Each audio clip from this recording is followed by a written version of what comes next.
عزیز دوستوں، بزرگوں اور بھائیوں، اللہ تبارک و تعالی اس دنیا کے اندر بہت سارے لوگوں کو منصب اور مقام عطا فرماتا ہے۔ بہت سارے لوگ ایسے ہوتے ہیں جنہیں اللہ تبارک و تعالی زندگی میں بڑے بڑے مواقع عطا کرتا ہے۔ وہ چاہیں تو اس موقع سے اپنے ذاتی مفادات حاصل کریں اور چاہیں تو ان اچھے مواقع کو ملت کی، مذہب کی، قوم کی خدمت کے لیے وقف کر دیں۔ کچھ لوگ ایسے ہوتے ہیں کہ جو کسی مقصد کے حصول کی طرف سفر تو کر رہے ہوتے ہیں، لیکن اس کے پیچھے زیادہ تر ان کے ذاتی مفادات کار فرما ہوتے ہیں، اور وہ اپنے دنیاوی مقاصد کے لیے، اپنے اور اپنے خاندان کے دنیاوی فوائد کے لیے کوشش کر رہے ہوتے ہیں۔ ایسے لوگ بھی محدود رہ جاتے ہیں، ان کی سوچ بھی محدود رہ جاتی ہے، اور کئی دفعہ کچھ تھوڑی دیر کے لیے ان کے نام ابھرتے ہیں اور پھر ہمیشہ کے لیے دب جاتے ہیں۔ کچھ لوگ ایسے ہوتے ہیں جو زندگی کے اندر اللہ کے لیے، اللہ تعالیٰ کی رضا کے لیے، رسول پاک صلی اللہ تعالیٰ علیہ وسلم کی خوشنودی حاصل کرنے کے لیے، دین کی، ملت کی، ملک کی سربلندی کے لیے آگے آنا چاہتے ہیں۔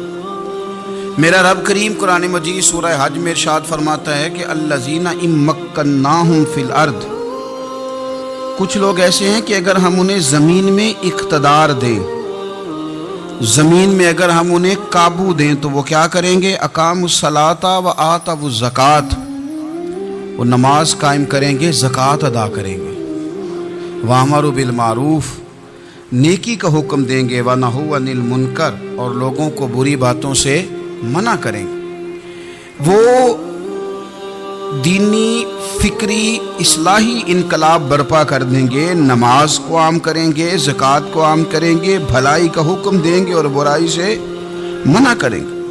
اللہ تبارک و تعالیٰ نے ان لوگوں کو جب اقتدار دیا، وہ کون لوگ تھے؟ سیدنا صدیق اکبر، حضرت فاروق اعظم، سیدنا عثمان غنی، حضرت مولا علی رضوان اللہ تعالی علیہم اجمعین۔ اللہ نے جب ان لوگوں کو اقتدار دیا زمین کے اندر، اللہ تبارک و تعالی نے انہیں نبی پاک علیہ الصلاۃ والسلام کی نیابت کے لیے چنا، تو ان لوگوں نے یہ انقلاب برپا کیا، نمازیں عام ہو گئیں، شوق سے لوگ صدقات و خیرات دینے لگے، بھلائی عام ہوئی، برائی کا کلا کما کیا گیا۔ ہمارے ہاں بھی لوگ احتساب کی باتیں کرتے ہیں، ہمارے ہاں بھی لوگ کہتے ہیں کہ میں رشوت خوری کو، کرپشن کو، ناجائز چیزوں کو ہمیشہ کے لیے جڑ سے اکھیڑ پھینکوں گا۔ لوگ دوسروں سے مطالبہ کرتے ہیں کہ یہ سارے کام جائز کریں، لیکن خود اس پر عمل کرنے کو تیار نہیں ہوتے۔ یاد رکھ لیں کہ یہ جو احتساب ہے، یہ انسان کی اپنی ذات سے شروع ہوتا ہے۔ آپ جب نظام احتساب دنیا کے اندر مستحکم کرنا چاہتے ہیں تو اس میں پھر آپ کو اپنی ذات کو سامنے پیش کرنا پڑے گا۔ آج ہم بات کرنے جا رہے ہیں سیدنا فاروق اعظم رضی اللہ تعالیٰ عنہ۔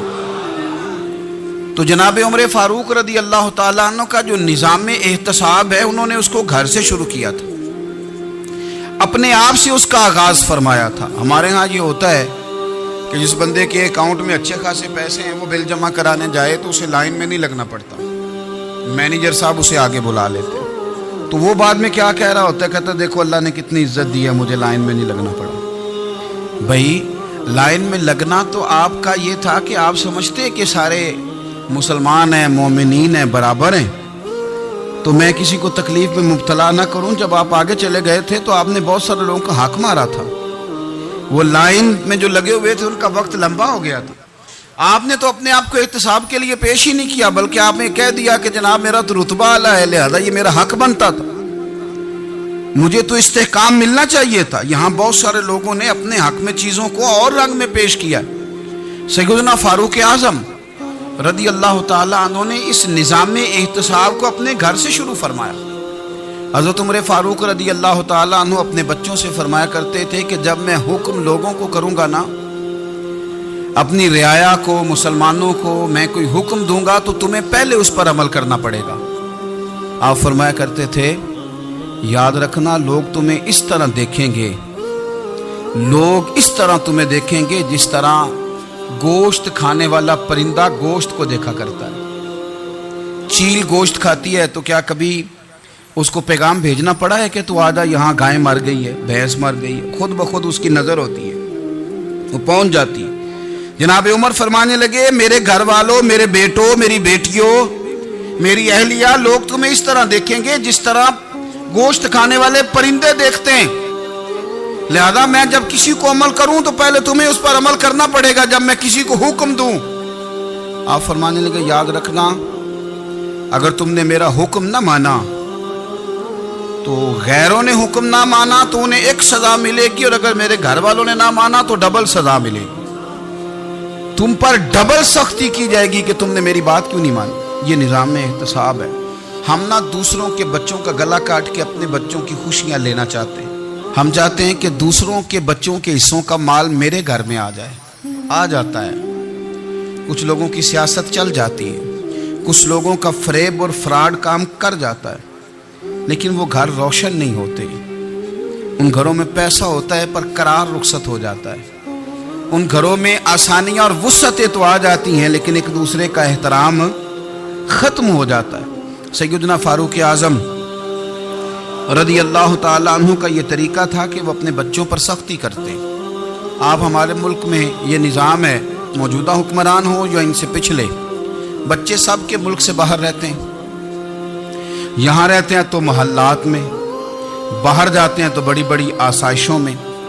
ان کے بچوں کے لیے قانون بھی الگ سے ہیں, قاعدے بھی الگ سے ہیں, اور ہمارے ملک کے اندر تو ایک باقاعدہ پروٹوکول کا سسٹم ہے. اس سسٹم سے گزر کر بڑے بڑے لوگ چلنا پسند کرتے ہیں. ہمارے زمانے میں بھی کچھ چیزیں سرکاری ہوتی ہیں خالص, لیکن عجیب نظام ہے نا, ہر چیز کا کرایہ بڑھ جاتا ہے, سرکاری دکان کا نہیں بڑھتا. باقی دکانیں 5-6 سال کے لیے ملتی ہیں, سرکاری دکان پہ آپ قبضہ کرنا چاہیں تو پورے 100 سال کے لیے مل جاتی ہے. چونکہ یہ عام عوام کی پراپرٹی ہے تو اس کے ساتھ جو مرضی کو سلوک کرے.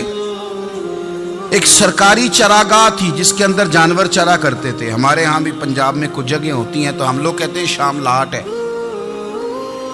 سرکاری چراگاہ میں جانور چرا کرتے تھے. حضرت عمر فاروق رضی اللہ تعالیٰ عنہ کے صاحبزادے سیدنا عبداللہ ابن عمر رضی اللہ تعالیٰ عنہ نے بھی ایک اونٹ خرید لیا.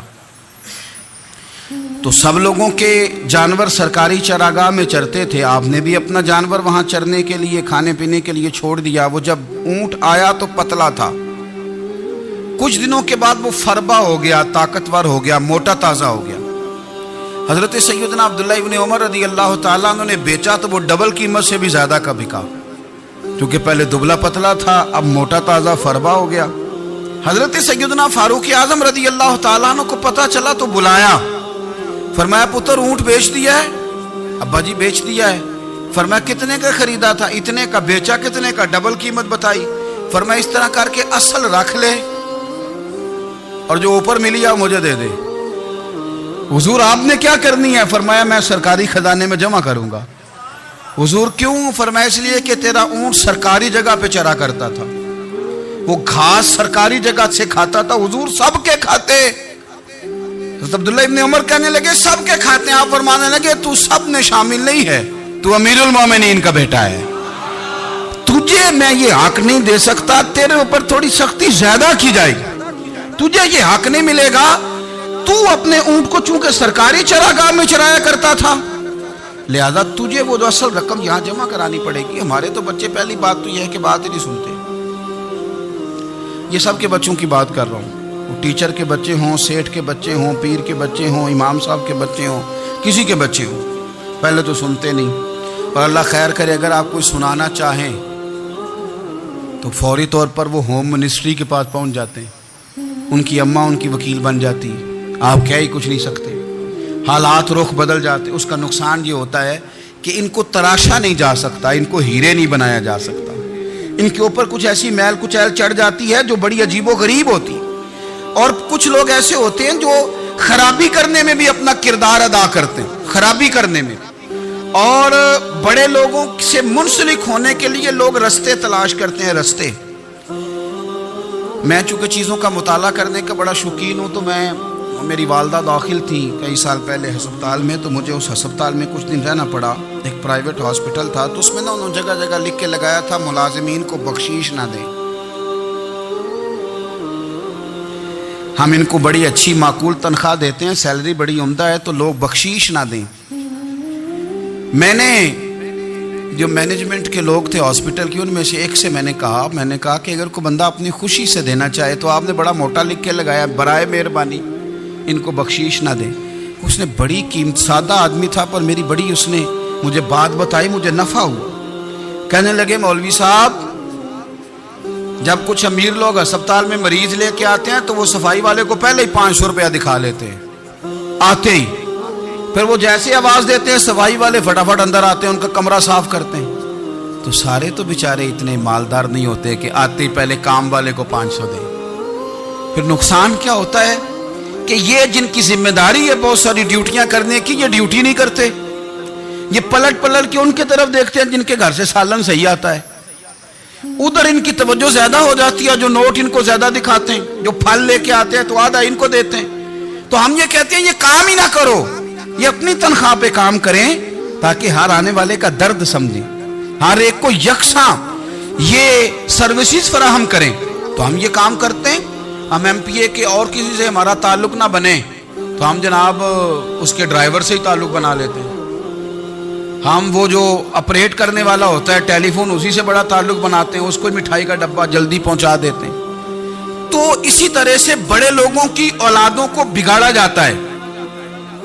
حضرت عاصم بن عمر رضی اللہ تعالیٰ عنہ، یہ سیدنا فاروق اعظم کے بیٹے تھے. مصر گئے تو لوگوں کو پتا چلا حضرت عمر کے بیٹے آئے.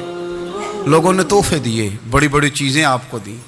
حضرت عمر کا بیٹا آیا، بڑے گفٹ دیے. تو صاحبزادے واپس آئے تو ان کے پاس بڑے تحائف تھے. سیدنا عمر فاروق رضی اللہ تعالیٰ عنہ نے دیکھا تو فرمایا ادھر لانا تحفے. کہا بھائی لوگوں نے مجھے دیے ہیں. فرمایا تو نے کیوں بتایا تھا کہ میں امیر المومنین کا بیٹا ہوں؟ کہا حضور ان کو ویسے ہی پتا چل گیا. فرمانے لگے پتر یہ تحفے تمہیں اس لیے ملے ہیں کہ تم امیر کے بیٹے ہو، یہ تحفے تمہارا حق نہیں، چونکہ تمہیں اس کرسی کی وجہ سے ملے ہیں اور یہ کرسی مسلمانوں کی ہے، لہذا یہ حق بھی مسلمانوں کا ہی ہے. یہ لا سارے مال غنیمت میں جمع کیے جائیں. آپ اپنے گھر سے جب احتساب شروع کرتے ہیں، اپنے گھر سے، اور یہ یاد رکھیں یہ جو لوگ آتے ہیں آپ کے بچوں کو نوازنے کے لیے، یہ انہیں خراب کرتے ہیں، بگاڑ پیدا کرتے ہیں، یہ عجیب و غریب سی چیزوں میں مبتلا کر دیتے ہیں. بچوں کا نقصان ہوتا ہے کل کلام. پھر جو شاپر اچھا لے کے آئے پیر صاحب کے بچے ذرا اس سے پیار سے ملتے ہیں، نقصان ہو جاتا ہے. یہ دستے نگر ہو جاتے ہیں، یہ لوگوں کی طرف جیتے ہیں، دوسروں پہ ڈیپینڈ کرنے لگتے ہیں. حضرت ابو موسیٰ اشعری رضی اللہ تعالیٰ عنہ نے پہلے تو ایک قلین بڑا سونا تھا، تو آپ نے حضرت عمر کے گھر بھیج دیا کہ چلو ان کے گھر میں ان کی اہلیہ بچھا لیں گی. کہیں سے تحفہ آیا. پھر وہ جس کمرے میں مال غنیمت اور خزانہ رکھا جاتا تھا اس کی صفائی کر رہے تھے تو ایک دینار مل گیا. تو وہ دینار بچے سارے جا رہے تھے تو ان میں سے حضرت عمر کے ایک بیٹے کو چھوٹے کو بلایا اور بلا کے کہا پتر یہ دینار لے لو. حضرت عمر نے دیکھا کہ بیٹے کے ہاتھ میں دینار بھی ہے اور گھر میں قالین بھی ہے. ایک موقع پہ وہ قالین گیا، ایک موقع پر بچے کو ایک دینار دیا. تو حضرت عمر اپنی اہلیہ سے پوچھنے لگے یہ کہاں سے آیا قالین؟ کہا جناب ابو موسیٰ اشعری رضی اللہ تعالیٰ عنہ نے بھیجا ہے. بیٹے سے پوچھا دینار کہاں سے آیا؟ کہا مجھے انہوں نے ہی دیا ہے. آپ نے وہ دینار بھی لیا اور قالین بھی لیا اور اس کو لپیٹا اور جناب ابو موسیٰ اشعری کو بلایا اور اتنے سخت ناراض تھے. فرمانے لگے ابو موسیٰ اشعری سے کہنا میرے پاس پیدل آئے، گھوڑے پہ نہ آئے. اور جب آئے حضرت ابو موسیٰ اشعری تو جناب عمر اتنے ناراض ہوئے کہ وہ قالین لپیٹ کے تو ان کے سر پہ مار دیا. فرمانے لگے پکڑو اپنا دینار، تمہیں پورے مدینے میں میرے بیٹے کے علاوہ کوئی اور نہیں ملے تھا جسے تم خراب کر سکو، میرا پتر ہی ملا تھا بگاڑنے کے. کس نے اجازت دی تم میرے بیٹے کو دینار دو؟ کیوں لائے تم میرے گھر میں قالین؟ حضرت عمر فاروق رضی اللہ تعالیٰ عنہ فرمانے لگے میں زمین پہ سونے کا عادی ہوں، زمین چٹیل بھی ہو تو رب کا بندہ بن کے سوتا ہوں تو اللہ مجھے آرام اور سکون کی نیند عطا فرما دیتا ہے. مجھے تمہارے مخملوں کی اور قالینوں کی ضرورت نہیں ہے. احتساب یہاں سے شروع ہوتا ہے بھائی. یہاں ہم نہ اپنے گھر میں بیٹھ کے مایوس مایوس باتیں کرتے ہیں، اور فلانے کے بچے کہاں پہنچ گئے، فلانے کے بعد بڑا پیسہ آ گیا، میں کچے مکان میں رہوں، میں یہ کروں، دیکھو مجھے نہیں سہولی۔ یہ تو آپ مایوسی والی باتیں کر رہے ہیں، یہ تو آپ کمزور باتیں کر رہے ہیں۔ یہ تو اس طرح کی باتیں تو ہارے ہوئے لوگ کرتے ہیں۔ اس طرح کا لب و لہجہ تو ان لوگوں کا ہوتا ہے جو احساس کمتری کا شکار ہوتے ہیں۔ یہ آپ نے کس طرح کا لب و لہجہ، اور اپنے بچوں کو آپ بھکاری بنا رہے ہیں تاکہ دوسروں کو دیکھیں تو مایوس ہو جائیں۔ اٹھ باندھ کمر کیوں ڈرتا ہے، پھر دیکھو خدا کیا کرتا ہے۔ آپ کا جو احساس ہے وہ اتنا خوبصورت ہو، آپ کے لہجے کے اندر اس قدر ٹھہراؤ ہو، آپ کو اطمینان آ چکا ہو، اور آپ کے بچے کبھی بھی کمپیریزن نہ کریں اپنا کسی کے ساتھ، کبھی بھی انہیں کرنے نہ دیں۔ آپ کبھی وہ کبھی یہ بات نہ کریں کہ فلانے زیادہ اچھا کھاتے پیتے ہیں تو ہم کدھر ہیں، کرنے نہ دیں انہیں بتائیں کہ بیٹا اپنی مٹی پہ چلنے کا سلیقہ سیکھو، سنگ مرمر پہ چلو گے تو پھسل جاؤ گے۔ ان کو بتائیں کہ جو تمہارے پاس ہے یہ خدا کا عطیہ ہے، اسی پر تم نے قناعت کرنی کبھی بھی۔ حضرت زید بن حارثہ سے نبی پاک صلی اللہ علیہ وسلم کو بڑا پیار تھا، پھر ان کے بیٹے حضور کے غلام زادے حضرت اسامہ بن زید کے ساتھ بھی حضور بڑا پیار کرتے۔ لیکن یہ تو مسلمہ حقیقت ہے نا کہ عظمت اور شان تو سیدنا فاروق اعظم کی زیادہ ہے۔ امت کا اتفاق ہے کہ نبیوں کے بعد سب سے بڑا درجہ جناب صدیق اکبر کا، اور پھر اللہ نے مقام عطا کیا حضرت فاروق اعظم کو۔ یہ بڑے لوگ تھے۔ ایک دفعہ مال تقسیم ہو رہا تھا تو حضرت عمر رضی اللہ تعالیٰ عنہ نے نا حضرت اسامہ بن زید کو 4000 دینار دیے، اور اپنے بیٹے عبداللہ ابن عمر کو 3000 دینار دیے۔ تو حضرت عبداللہ ابن عمر گھر جا کے کہنے لگے، ابا جی اسامہ میں وہ کون سی خوبی ہے جو میرے اندر نہیں، اور اسامہ کے باپ میں وہ کون سی خوبی ہے جو آپ کے اندر نہیں۔ تو حضرت عمر کی عاجزی دیکھیے، حالانکہ بالاتفاق دنیا جانتی ہے کہ جناب عمر فاروق رضی اللہ تعالیٰ عنہ افضل ہیں، پھر بھی پتہ اپنے بیٹے سے کیا کہتے ہیں؟ فرماتے ہیں او سن یار، وہ خدمت گزار ہیں نبی پاک کے، وہ بھی حضور کے گھر میں ڈیوٹی کرتے، نوکری کرتے، اور ان کے بیٹے بھی حضور کی نوکری کرتے، یہ خدمت گزار ہیں۔ فرمانے لگے اگر تو نے پوچھ لیا تو سن، پھر میری تو رائے یہ ہے کہ تیرے سے زیادہ اسامہ بن زید حضور کی نظر میں پیارے ہیں، اور اسامہ کا باپ تیرے باپ سے زیادہ نبی پاک کا پیارا ہے۔ کوئی کمپیریزن کرنے نہیں دیا، بچوں کو کسی ایسی جگہ کھڑے ہونے نہیں دیا۔ فرمایا یہ وجہ ہے، یہ انداز ہے کہ تو زیادہ پیارا ہے۔ حضرت عمر فاروق رضی اللہ تعالیٰ عنہ پسند نہیں کرتے تھے، ذرا برابر بھی پسند نہیں کرتے تھے کہ کوئی شخص اور مال آتا تو اپنے رشتہ داروں کو نوازنے سے بچتے۔ مال غنیمت آتا ہے نا، ہمارے ہاں تو اللہ خیر کرے جب کوئی بندہ کونسلر بنتا ہے، چیئرمین بنتا ہے، تو ٹھیکہ کس کو دیتا ہے؟ کوئی چلو بھتیجا مل جائے، کوئی بھانجا مل جائے، کوئی چھوٹا بھائی، اسے بھی کام مل جاتا ہے ساتھ۔ نوازنے پہ لوگ آتے ہیں تو وہ تلاش کرتے ہیں کہ کہاں کہاں کو میرا ہے، وہ ٹینڈر ہی ان کے نام کے پاس ہوتے ہیں جن کی طرف ذرا نظر کرم زیادہ ہوتی۔ حضرت عمر فاروق مال تقسیم کر رہے تھے تو بیٹی آگے کہنے لگی، ابا جی رشتہ داروں کا بھی حق ہوتا ہے، آپ سب کو دیتے ہیں، آپ کے اپنے آپ کے قریب ہی نہیں آتے۔ تو حضرت عمر فاروق نے کیا لفظ کہے، کیا حقیقت ہے، کیا حسن ہے۔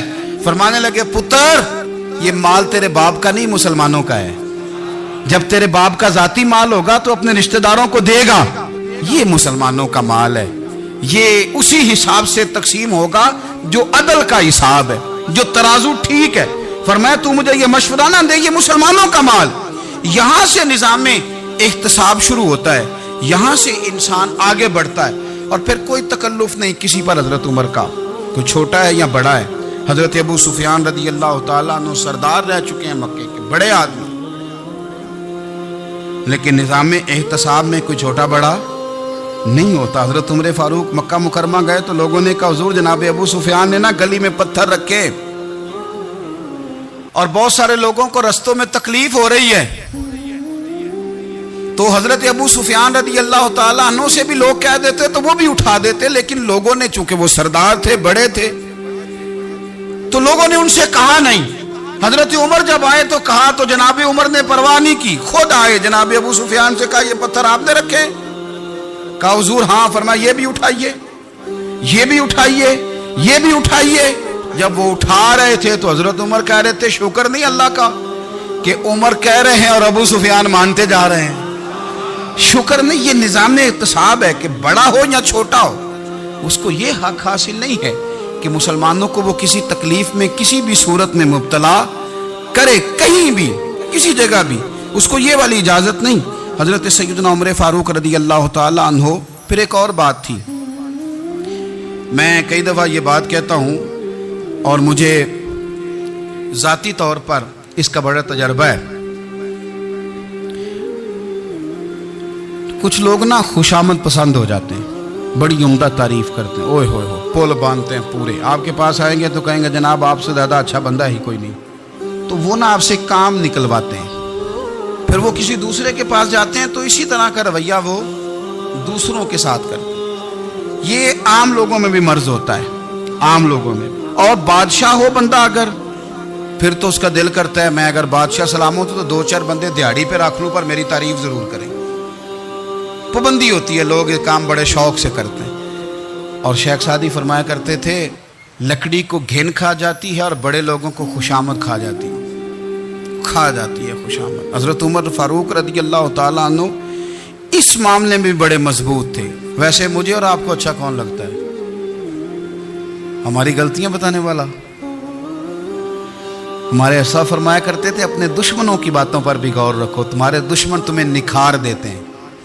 تمہارے اندر جو کوتاہیاں ہوتی ہیں وہ تمہیں پتہ چل جاتی ہیں کہ یہاں میری اصلاح ہو رہی. ان پر غور کرو وہ کیا کہتے ہیں. حضرت عمر فاروق کی تعریف کی ایک بندے نے، کمال تعریف کی. اس کا خیال تھا کہ رزلٹ بڑا شاندار آئے گا. بادشاہ کی تعریف ہوتی تھی تو پھر تھیلی جاتی تھی اشرفیوں کی، کمال رزلٹ آئے گا. تو حضرت عمر جب وہ پوری کر چکا نا بات تو فرمانے لگے تو خود بھی ہلاک ہوا اور مجھے بھی ہلاک ہی کر دیا ہے. خود بھی تباہ ہوا ہے، مجھے بھی تباہ کر دیا. کس طرح کی باتیں کر رہا ہے. ایک بندہ اور آیا اور اس نے آ کے کہا کہ پوری امت میں سب سے افضل ہے فاروق اعظم آپ ہی ہیں. تو حضرت عمر فاروق فرمانے لگے تجھے تیری ماں روئے.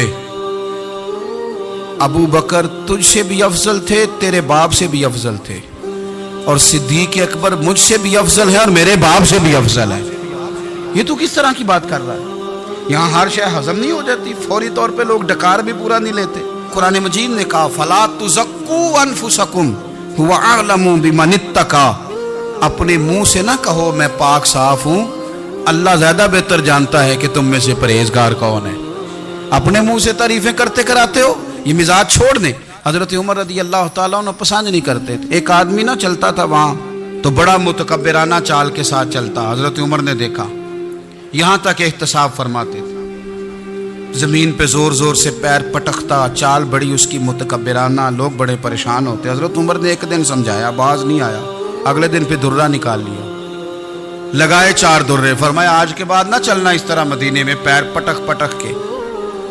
اس وقت تو اسے غصہ لگا، لیکن کچھ دیر کے بعد نا جب غصہ اترا تو حضرت عمر کے پاس آیا، کہنے لگا حضور اللہ آپ کا بھلا کرے، آپ نے درے نہیں مارے، آپ نے تو شیطان بھگا دیا جو میرے ساتھ چمٹا ہوا تھا. چمٹا ہوا شیطان آپ نے مجھ سے بھگا دیا. یاد رکھیں مسند امام احمد بن حنبل میں حدیث ہے، اللہ کے پیارے رسول صلی اللہ علیہ وسلم فرماتے ہیں جو دنیا میں متکبرانہ چال کے ساتھ چلتا ہے نا، قیامت کے دن وہ اللہ سے اس حال میں ملے گا کہ رب اس سے ناراض ہوگا. متکبرانہ چال سے نہیں چلیں گے. تو حضرت فاروق اعظم رضی اللہ تعالیٰ عنہ کا یہ طریقہ تھا کہ آپ خیال کرتے. اور پتہ کس طرح کا آپ کا مزاج تھا؟ فرماتے تھے تقسیم کرو، دوسروں کا بھی خیال رکھو. جس طرح بندہ دیوانہ وار نہیں لوگوں کا خیال رکھتا کہ بندہ بگڑے کوئی نہ، دیوانہ وار. کچھ لوگ تبلیغ کرتے ہیں رسمی، اور کچھ لوگ ایسے ہوتے ہیں جو لوگوں کی اصلاح میں دیوانے ہو جاتے ہیں. ان کی خواہش ہوتی ہے یہاں بھی بندہ ٹھیک ہو جائے، یہاں بھی بندہ ٹھیک ہو جائے، یہاں بھی بندہ ٹھیک ہو. کچھ لوگ کڑی نگرانی کرتے ہیں کہ انسان بگڑنے نہ پائے. حضرت عمر فاروق رضی اللہ تعالیٰ عنہ نا گوشت والی دکان کے پیچھے جا کے بیٹھ گئے کئی دنوں تک. وہ کہنے لگا حضور یہاں کیا ہے؟ فرمایا تو اپنا کام کرنا. گوشت والی دکان پہ بیٹھے، کام کر اپنا. نگرانی کرنے لگے حضرت عمر. پھر آپ نے نا وہ بندے پکڑ لیے. کون؟ جو 2 دن مسلسل گوشت خریدنے آئے. پکڑ کے کھڑا کر لیا. فرمایا تو کل بھی گوشت لینے آیا تھا؟ حضور ہاں. فرمایا آج پھر کھائے گا؟ حضور جی. تو آپ فرمانے لگے کیا تیرے محلے سے غربت ختم ہو گئی ہے؟ تیرے رشتہ دار سارے پیٹ بھر کے کھاتے ہیں، تو دو دن گوشت لینے آتا ہے. فرمایا آج کے بعد مسلسل گوشت لینے آیا تو درے سے ماروں گا، خبردار یہ کام نہ کرنا. یہاں تک نظام احتساب کا جب خیال رکھا جائے پھر حالات بگڑا نہیں کرتے، پھر وہ قابو میں رہا کرتے ہیں. حضرت عمر فاروق رضی اللہ تعالیٰ عنہ اس ترتیب کے ساتھ اصلاح کرتے، اس ترتیب کے ساتھ. سیدنا فاروق اعظم رضی اللہ تعالیٰ عنہ کی ایک بات آخر میں عرض کرنی ہے، وہ میں بھی اپنے اوپر لاگو کروں، آپ بھی غور کریں. حضرت عمر فاروق رضی اللہ تعالیٰ عنہ نے خط لکھا حضرت ابو موسیٰ اشعری کو. آپ فرمانے لگے یاد رکھنا، جو گورنر، جو امیر اپنے رب کریم کی فرما برداری کرتا رہتا ہے نا، اس کی رعایا بھی اس کی فرما برداری کرتی ہے. اور جو لوگ اپنے رب کریم کی فرما برداری چھوڑ دیتے ہیں، پھر جنہوں نے ان کی فرما برداری کرنی ہوتی ہے وہ ان کی فرما برداری چھوڑ دیتے ہیں. آپ نے سپہ سالاروں کو خط لکھے تھے، فوج کے جو جرنیل تھے، کمانڈو تھے، ان کو خط لکھے تھے. فرمایا جو سپاہی نماز نہیں پڑھتا اسے فوج سے نکال دو. اور ساتھ لکھا تھا یاد رکھو جو رب کا وفادار نہیں وہ ہمارا کیسے ہو سکتا ہے، نکال دو ان لوگوں کو، فوج سے الگ کر دو. ہم آج جو بے پناہ پریشان ہیں، ہمارے بچے بات نہیں مانتے، شاگرد بات نہیں مانتے، ہم شکوے کرتے ہیں، بے ادبی بڑھ گئی. ادب کے ساتھ میں گزارش کروں گا بڑوں کی بارگاہوں میں، جو میری طرح کے بڑے بنے ہوئے ہیں، بزرگوں سے نہیں بات کرتا، ان سے میں کہوں گا کہ ہمیں ایک دفعہ اپنے اوپر بھی تو غور کر لینا چاہیے. کہیں ایسا تو نہیں ہے کہ ہم جب تک اللہ تعالیٰ کے فرما بردار تھے، جب تک ہم تقوی کے معیار پر تھے، ہماری بات ماننے والے ہماری بات مان رہے تھے. کہیں ایسا تو نہیں کہ ہم اس معیار سے ہل گئے ہیں تو اب جو ہمارے فرما بردار تھے وہاں سے ہل گئے. حضرت عمر رضی اللہ تعالیٰ عنہ فرمایا کرتے تھے کہ لوگوں کو عجب میں مبتلا نہیں ہونا چاہیے. خود پسندی کا جو ماحول ہوتا ہے اس سے لوگوں کو ہمیشہ نکلنا چاہیے. حضرت عمر کے ایک صاحبزادے نے کنگھی کر لی، اچھا لباس پہن لیا تو درہ مارا جناب عمر نے. تو آپ کی بیٹی کہنے لگی ابا یہ تو بالکل جائز ہے، اچھے کپڑے پہننا، اچھا لباس پہننا اور سر میں کنگھی کر لینا، اس پر درہ کیوں مار دیا؟ تو آپ فرمانے لگے بیٹا یہ خود پسندی میں مبتلا ہونے لگا تھا، یہ اپنے آپ کو بہت بھلا سمجھنے لگا تھا. اس کا خیال تھا کہ میں یوں، میرے علاوہ کوئی نہیں. یہ اس مقام پہ جا رہا تھا جہاں اس کی تربیت رک جاتی، اس لیے درہ مارا ہے. ایک دفعہ حکومتی معاملات کے اندر آپ کی اہلیہ نے مشورہ دینا چاہا. بڑے کام بیویاں نہیں کرتی، بڑے بڑے معاملات میں مداخلت نہیں کرتی. ہمارے بر صغیر میں وہ بادشاہ نہیں گزرا کہ جو فیصلہ کرتا تھا تو کرسی پہ بیٹھ جاتا تھا اور پردے کے پیچھے اس کی بیوی بیٹھ جاتی تھی، اور جب وہ فیصلہ سنانے لگتا تو یوں گردن پیچھے کرتا اور اہلیہ جو کہتی وہ فیصلہ سنا دیتا. لیکن ایک دفعہ خاتون نے ایک آدمی کو حضرت عمر نے معزول کیا تو آپ کی اہلیہ نے، اس آدمی کی اہلیہ حضرت عمر کی اہلیہ سے ملی ہوں گی، تو خاتون نے ذرا سفارش کرنی چاہیے. تو جناب عمر فاروق رضی اللہ تعالیٰ عنہ کے ہاتھ میں عصا تھا، ڈنڈا تھا، 2-3 دفعہ زمین پہ مارا.